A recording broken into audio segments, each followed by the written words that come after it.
I'm Toby Miller, and I was at the Love and Heartbreak one, if you saw that one, which was a month or so ago. This is called Candy and Money, Not a Love Story.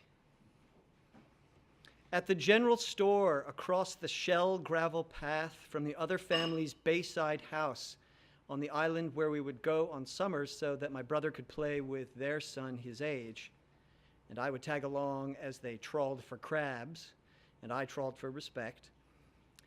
The candy lay on the counter with the old man behind the till looking at me for the 5 cents that I did not have. A look at my brother's friend did not register. Now, he was behind this outing 50 feet from the front door, so it seemed his responsibility to ensure that I knew the rules of the road. Yet how could he have known that at age 4 I wasn't quite sure of the idea of money? Not how it worked, but how it worked when you yourself had some, or in my case, didn't have some. Now, maybe he couldn't, but then how was that different from the situation that I was in? Feeling like I was taught how to take off with money, but not really how to land, and basically young enough to nonetheless take to the 5-cent sky, as I would hazard many of you would similarly have done as well. So, when I looked at the man, reached out and took the candy off the counter and plumb walked out with the stuff, my first ever solo financial transaction, a barefaced crime. It was knowing that there was something wrong, but not necessarily wholly with me. There was nothing devious about what I did. There was subterfuge or premeditation. Indeed, I was confused about who was actually owed what. The man's 5 cents compared with my own in arrears respect from this older boy, and I was kind of caught in an aerial Dutch roll of understanding that money meant more than just something to spend with.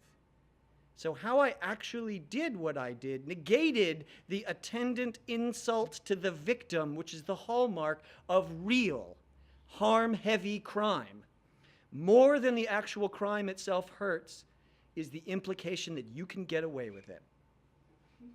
It was his candy still, even when I unwrapped it and ate the nasty faux now and laters. I just happened to take it.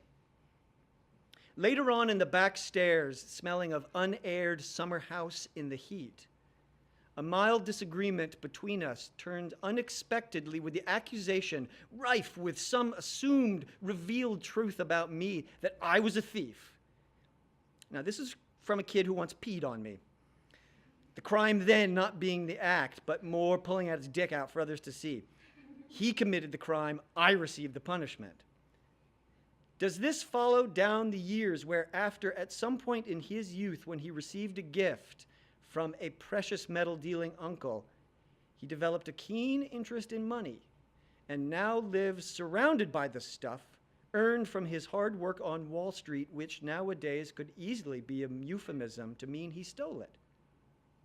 Are we the old man, fleeced not by his betters, but by his, well, worsers? As long as there's no implication that they think they can hoodwink us, we let them do what they do? And was that where the idea came from? Watching me all those years ago, his urinized anger that I could get away with something that he couldn't. I committed the crime and he received the punishment of knowing himself to be a fool in the world. No longer, apparently, never again, as they say, never again. Lately, it seems his fortune has declined, though it will likely go back up again. And me, I remain, purloining my own memory, crime and punishment all in one, not always happy to do so, not ultimately peaceful, yet not quite resigned either, but perhaps just accustomed to it. After all, it's something I've been doing as long as I can remember.